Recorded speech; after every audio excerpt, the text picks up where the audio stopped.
Yo les gars, on se retrouve pour review un 1 million d'euros qui est tombé en nitro, 50 euros sur Winamax. Il est tombé il y a quelques heures pour moi quand je tourne la vidéo. Pour vous, ça fera peut-être une semaine ou deux, j'en sais trop rien. Mais honnêtement, c'est vraiment les vidéos que je préfère faire, review des expressos comme ça. On vérifie les ranges, etc. Ça nous permet de voir aussi des moves de joueurs plus compétents que quand je joue les 20 centimes, etc. Donc c'est ça qui est vachement cool. Bref, on va se revoir ça tout de suite. Il y a 25 mains, 24 mains, vous le voyez en bas. Vous voyez tout maintenant. Normalement, il n'y a plus de soucis sur l'affichage. On va se revoir ça tranquillou. Je connais personne. Je joue très peu sur Winamax et surtout des nitros. J'en joue aucun. Mais c'est pas grave. 2x avec roi 7 off, on va pas tarder, on va pas perdre de temps, hein. Moi, je vais aller voir directement les ranges pour être sûr. Je reviens, mais roi 7 off, selon moi, c'est non. C'est non. Je pense que j'aurais pris bien plus haut. Je pense qu'on va essayer de se le deviner avant de regarder les ranges, mais je pense qu'on peut partir sur du. Vous pouvez faire le jeu chez vous, hein, essayer de deviner quel range il faut prendre en roi suité et offsuit. En roi suité, je pense que je commence à open à roi 9 suité. Et en roi offsuit, roi 10, ou roi valet, ouais, roi 10. Roi 10 off et roi 9 suité, je prendrais dans ce spot. Peut-être, en vrai, on peut baisser, peut-être on peut descendre, allez, on va dire roi 8 suité même, 15 deep. Je vais dire roi 8 suité et roi 10 off. Allez, on va se voir ça. Bon, vous voyez, je me serais quand même pas mal trompé. Là, on est 14 deep, on peut voir les deux, mais de toute façon, les ranges sont similaires. Mais on prendrait roi 5 suité, donc c'est quand même beaucoup plus bas. J'ai dit roi 8. Au final, à la fin, j'hésitais presque à rebaisser encore un peu, mais je n'aurais pas descendu plus que roi 7, j'aurais pas pensé, mais donc c'est intéressant de voir ça quand même. Et sinon, on prend roi 9, pas roi 10. Bon, là, j'étais plus proche quand même, mais c'est vrai qu'on va quand même assez bas dans les mains suitées, donc c'est intéressant à savoir quand même pour nous, mais du coup, roi 7 off, c'est quand même beaucoup trop loose à prendre. C'est pas grave. Donc, lui doit pas être un joueur régulier. Je pense qu'un joueur régulier Nitro connaît encore mieux ses ranges que moi. Et roi 7, ça me semblait quand même super bas quand même pour le prendre. Et lui, bah, normalement, devrait jam, je pense. Il jam, un fold et un fold. Ça me surprend pas. Ensuite, avec 5 et 4 suités, je pense que je l'open, là, même 14 deep, il est à peu près 14 deep, on va prendre 14 deep, on va regarder dans la range, je pense que 5 et 4, ou peut-être 6 et 7, je réfléchis, mais j'allais dire 6 et 5, pardon, non, 5 et 4, il ne faut pas le prendre, hein. On voit que je fais pas mal d'erreurs de range quand même, là. On commence 16 deep, ok. 16 deep, mais là, on est 14 deep, on a dit. Ouais, on est 14 deep, on prend plus, hein, même 7 et 6, on le prend plus trop. Ah ouais, parce que je pense qu'on perd trop si on se fait jam, et on va faire trop souvent jam, mais 6 et 5, ok, 6, c'est ce que je pensais, j'ai dit au début, après j'ai dit peut-être 6 et 5 plutôt que 6 et 4, mais c'est 16 deep, c'est pas 14 deep. J'ai moins l'habitude de jouer 15 deep que 25, c'est pour ça que je connais un peu moins les range boutons. Souvent, on passe souvent en HU, même si peu deep, ben, on passe quand même relativement souvent en HU, mais ça n'empêche que c'est des erreurs. Là, le jam ici me va. Franchement, ça me va. Après, ils n'ont pas eu le showdown. Nous, qu'on a le showdown, maintenant, peut-être on a envie de jouer un peu plus post-flop contre lui, en sachant que c'est certainement pas un joueur régulier. Mais sans l'information, c'est vrai que le jam me va ici. Je vais regarder d'ailleurs dans la range, pour pas perdre de temps, enfin, pour vous donner encore plus d'infos surtout. Je vais regarder dans la range ce qu'ils font exactement dans ce spot. 15 deep. C'est les ranges GTO à chaque fois. Mais là, je pense vraiment le jam est le plus intéressant, surtout sur 1 million. Je pense que c'est ce que j'aurais fait. On va être 14 deep. 14 deep, qu'est-ce qu'il va chercher avec Roi Valet off? Il le jam, 100%. Super. Super. C'est ce que j'aurais fait. Et c'est ce qu'il a fait. Super. Super bien joué. On continue avec Roi et 6. 8 et ce sera un fold. Et Roi 3. Roi 3, je pense qu'il faut le fold. Je pense qu'il faut le fold. Euh, on est à la limite, hein. Je pense que plus bas, on peut le jam. Là, on a quand même des spots assez complexes quand même, hein. On a des spots assez complexes. On est souvent sur les bottoms de range. Là, je pense que 10 ou 11 deep, il peut le jam. 12 deep, ça me semble trop. On va regarder ce qu'il a fait et on va regarder ce qu'il faut faire. Mais ok, il fold. Je pense que c'est le mieux, hein. Je pense que fold est le mieux. On va voir. On va voir. Tout de suite. On est 12 deep, hein, exactement. Je vous la mets de suite. Ça peut être limp. Voilà, on voit que ça peut être limp. Et sinon, raise. Ok. C'est vraiment pas des plays que je fais, hein, si peu deep. J'ai pas tendance à open ce genre de main. Il y a trop de mains que j'open pas. Là, je vois, quand je vois cette range-là, je la joue pas du tout GTO, je vois, hein. 12 deep, j'ai beaucoup plus de shove que... Non, je sais pas si j'ai beaucoup plus de shove. J'ai pas beaucoup plus de shove que cette range, mais j'ai beaucoup plus de limp que d'open. Moi, je vais open ces mains-là, on va dire. Toutes ces mains-là, ça va être moi, je vais les prendre, mais toutes ces mains-là, je vais jamais les prendre en open. J'ai pas assez d'open en bluff, je pense. Parce que ça, c'est considéré comme un open en bluff, probablement, avec le bloqueur, mais ok. Et là, du coup, 11 deep. Ah, ok. 11 deep et 12 deep et 10 deep, on les shove. C'est dans le shove 10 deep, 3-3. Et ouais, là, on peut le jam aussi, 11 deep. Mais c'est bien ça, c'est bien ce que je pensais. Mais par contre, ouais, là, je me suis trompé. Moi, j'aurais fold. Je me serais ou limp, hein, peut-être limp, si j'avais des infos sur le joueur. Ou des fois, je l'aurais limp, ça me va. Mais en fait, je l'aurais jamais open. Ça, c'est vraiment un truc important. On le voit dans les ranges. Après, il faut savoir le faire. Il faut savoir comment le gérer post-flop. Et là, on voit que c'est une erreur du coup de fold, hein. C'est soit un limp, soit un open. C'est mixé, on peut faire comme on veut.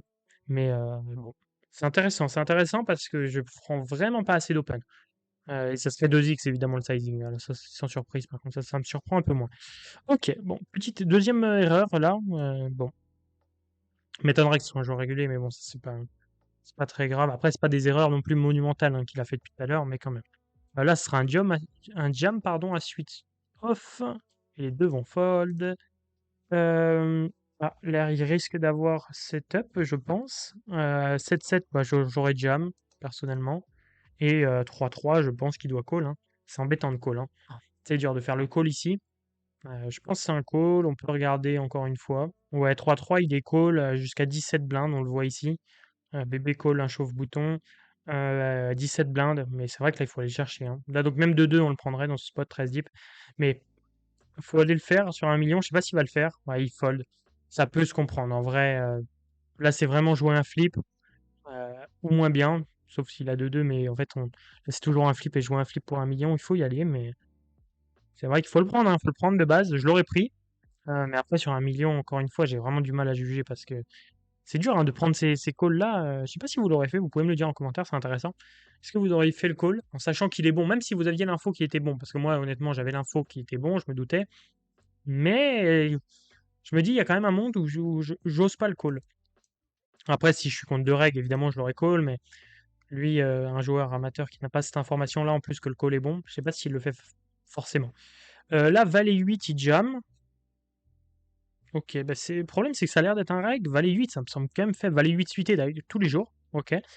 Valet 8 off, ça me semble quand même bas. 12 deep, on va dire. Allez, même 12 deep. Je vais regarder ça, mais ça me surprend. Vraiment, c'est beaucoup de travail de range sur ces nitros. C'est aussi intéressant, hein. C'est là qu'on fait le plus d'erreurs, je vous l'ai déjà dit. C'est intéressant. Non, valet 8, ouais, voilà, valet 8, c'est un fold, hein.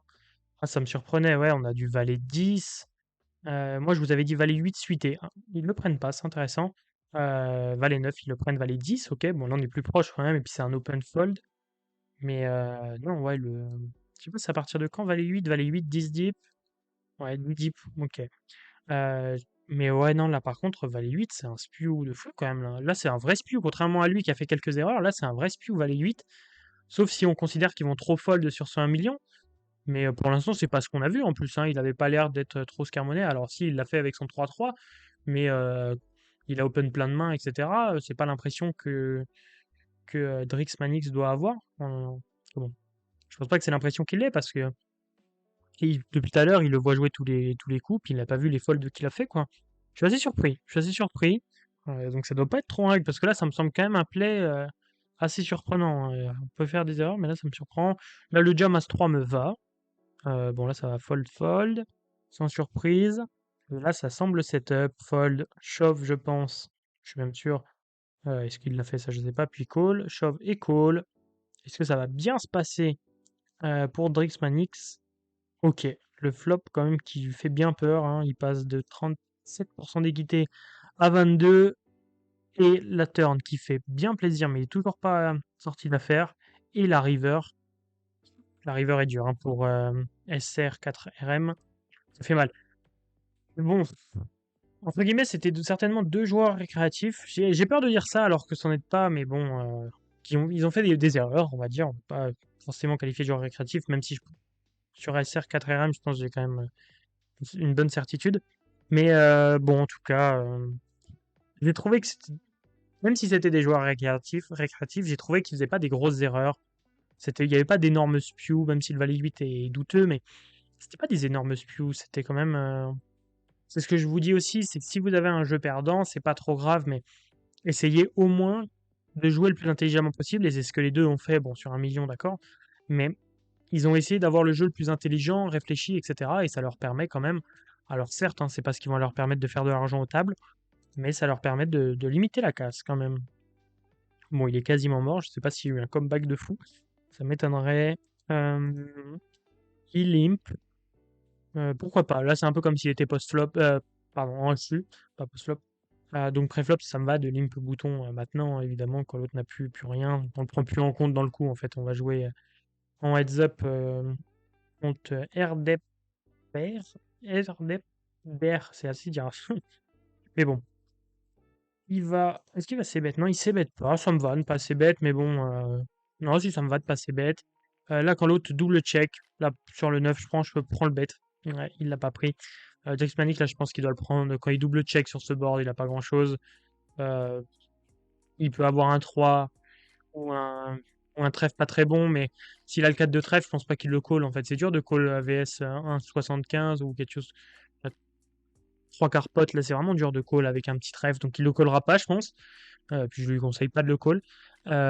Donc en fait, ouais, on va se faire call 2 de temps en temps par des 3 et sinon il va tout fold. Ok. Et on va voir si là il va prendre le bluff. Ça va être intéressant. Il prend pas le bluff. Ça m'embête, hein. Ça m'embête quand même de pas le voir prendre le bluff. Là, on l'a déjà dit. Qu'est-ce qu'il a de pire dans ce spot, quoi? Évidemment, il a 2 et 4. Comment 4 et 5, etc. Mais il reste très très bas de range là avec 7 et 5. Il bat rien en fait. Qu'est-ce que Drix Manix va limp de moins bon? Si c'est 5 suité, c'est tout. Je veux dire, il n'y aura rien. Il n'y aura aucun combo. Donc là, il doit toujours prendre le spot. Parce que même si SR4RM est dans le coup et va certainement gagner. Bon, là, il le gagne, mais il peut gagner le spot face à toi. Si tu arrives à faire fold Manix, il va récupérer. On a vu qu'il avait mis 0,17. Hmm, il va récupérer 0,51. Il y a quand même encore 1,5 dans le pot. Donc, tu mets même 1,2 BB. Voilà, river. Tu vas faire fold son valet 2 à Manix. Et bah, tu récupères, bah, en bettant 3 carpos, tu récupères 1,5, c'est intéressant, quoi. Et des fois tout, mais rarement quand même, on va pas se mentir. Mais ok. Ça permet à SR4RM de revenir un tout petit peu dans la partie. Bon, là, il va jam. J'espère qu'il va jam. Ok, fold. Ça me va. Et pas de surprise, pas de comeback. On passe en HU. Là, il peut limp. Il peut fold. Il fold. Ça me va. Ça me va. Le fold me va en vrai. Là, 3 et 9, c'est un fold par contre. Il limp. Ok, intéressant. Ok, intéressant. Et le chauve roi 5, j'aime bien. J'aime vraiment bien. J'aime vraiment bien le chauve roi 5. Ça me surprend de lui. Mais là, j'aime beaucoup parce que. Ah, ça me surprend.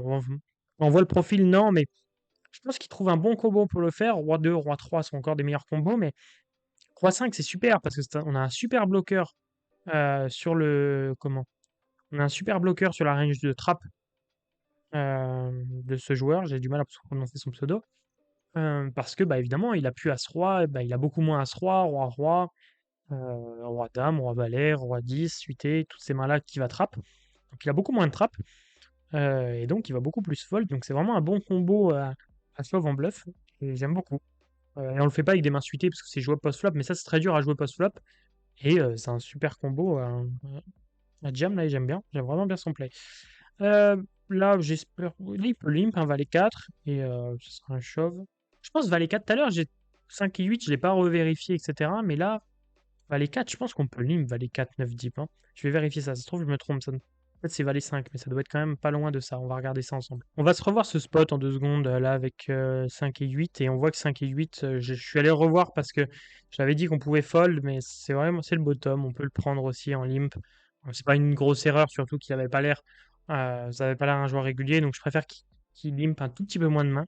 Euh, Moins on est bon et moins on a les post-flop, mieux vaut call il limp un peu moins de mains. Donc là, le 8 et 5 qui le prennent pas, ça me dérange pas trop. Cependant, ne pas reprendre, pardon, c'est surtout la même range, c'est surtout juste 2 spots après, ne pas prendre ce valet 4. Alors, je vous le montre. Le valet 4 est clairement dans la range, hein, le valet 4, il y a même valet 3 qu'on peut prendre et légèrement valet 2. Là, ne pas le prendre, ça m'embête quand même. Valet 4, c'est quand même plus jouable que 8 et 5. Euh, Là, ça m'embête. Euh, du coup, il fold, donc bon, ok. Mais c'est une erreur, hein, là, pour le coup. 8 et 5, franchement, ça me dérangeait pas trop, hein. On peut le fold, vraiment, si on se sent pas à l'aise. Valet 4, si on commence à fold ça, on fold vraiment trop de mains après, hein. La dame 5, je le limperai. Ouais, bon, on avait la range, on va se la reprendre directement. Dame 5, il est ici. C'est rapide. Hop, check. Ça me va. Là, j'espère qu'il va pas reprendre le lead. Il reprend pas le lead. Là, j'aimerais le voir c-bet. Il c-bet une bébé, nickel. Il call, nickel, rien de surprenant. Là, il faut pas continuer son bluff, je pense, sur un 6. Ça fait rien entrer. Et c'est Drix Manix qui a le plus de 6 dans sa range. Lui a une range avec plus composé de roi et de bonnes mains. Contrairement que Drix Manix a beaucoup call de 6 et de 7. En fait, là, on va pas se mentir. C'est beaucoup de 6 et de 7. Peut-être il peut call un 8 et 5, 8 et 4. Peut-être des mains comme ça. Ou 10 et 9, par exemple, il peut call. Mais ouais, il a beaucoup de 6 et de 7, surtout dans sa range de call. Euh, Du coup, il check, j'aime bien le check. Et river sur le 5, ça devrait le conforter dans son idée de check et de pas bluff. Rix Panic, est-ce qu'il a de la value? Il pourrait mettre une bébé, mais je pense que c'est beaucoup trop sin. Il pourrait dans l'absolu, mais en fait, le problème, c'est qu'il a pas un assez bon set pour le faire. Je pense s'il a par exemple. Quoique, en fait, ça change rien, parce que dans tous les cas. Non, en fait, il y a que à 7 en fait, qui reprendrait l'avantage. Donc, non, en fait, il a vraiment aucune value, je pense. Ça n'a aucun intérêt. J'avais pas pris en compte la paire de 6 sur le board. Donc en fait, il va split contre tous ses sets quasiment. Donc il a pas de raison il a plus de value. Ça sert à rien d'essayer de bluff son set pour essayer de faire fold l'autre set, ça n'a aucun intérêt. Donc là, non, il doit juste check et je pense que l'autre va check aussi. Oula, pourquoi transfo en bluff là? Ah ouais, je m'attendais pas. Je m'attendais vraiment à voir check-check, ça me semblait assez logique. Là, je vois pas l'intérêt de. Je vois pas son play en fait. Quel est le but de ce play? En fait, il gagne contre plein de mains encore. Donc tous les bluffs qu'il a abandonnés. Donc tous les bluffs qu'il abandonne, des hauteurs rases, de l'autre côté, des 10 et 9, etc. C'est peut-être pour pas se faire bluff, mais ça n'a aucun intérêt. L'autre a quand même des 6, quelques 6, il a des rois aussi, qui veut pas. Il va se dire sur la plupart de ses rois qu'il a pas 3 barrels de value. Et qui se méfie quand même de Cydrix Manix à D6. Donc non, là, il va pas veut pas. Moi, j'aurais check un roi. Là, j'ai roi 5 dans ce spot, ou roi 8, roi 9, peu importe. Je le check turn. Je check turn. Donc là, non, en fait, son play est horrible, là. Tu values rien et tu fais rien fold de mieux. C'est ça, hein, le problème, c'est. Le seul avantage, c'est de faire fold des 7 et 4. Des mains comme ça. Des 7 et 4. 7 et. Pas 7 et 5, non. 7 et 6, non. 7 et 8. 7 et 9, 7 et 10. Voilà. C'est des mains, tu fais fold de pas mal de 7. C'est vraiment transfo pour. Alors qu'il y a un split, non, j'aime vraiment pas du tout le bluff. Il fold, évidemment, mais bon, ça n'aurait rien changé, en fait, hein. Sinon, il y aurait eu check-check, il aurait gagné, Drix Manix. Là, non, il bluffe avec tous les jours la meilleure main. Et quand il a pas la meilleure main, les fois où il a pas la meilleure main, bah, il se fait call tout simplement, hein. Il va pas fold d'un 6 ou un roi de l'autre côté. Donc, vraiment très très mauvais, hein, ce play là. Là, c'est catastrophique. Là, je pense que je suis même sûr que j'ai plus aucun doute sur le fait que ça soit pas un joueur régulier. Euh, Là, roi valet, je sais pas si on peut le trap. Je pense qu'on peut le trap encore. On peut jam. C'est vrai que 7 deep, c'est limite, hein, mais 8-9 deep, je pense qu'on peut le trap. Là, je pense qu'il peut jam aussi. Il va jam. Je vais regarder.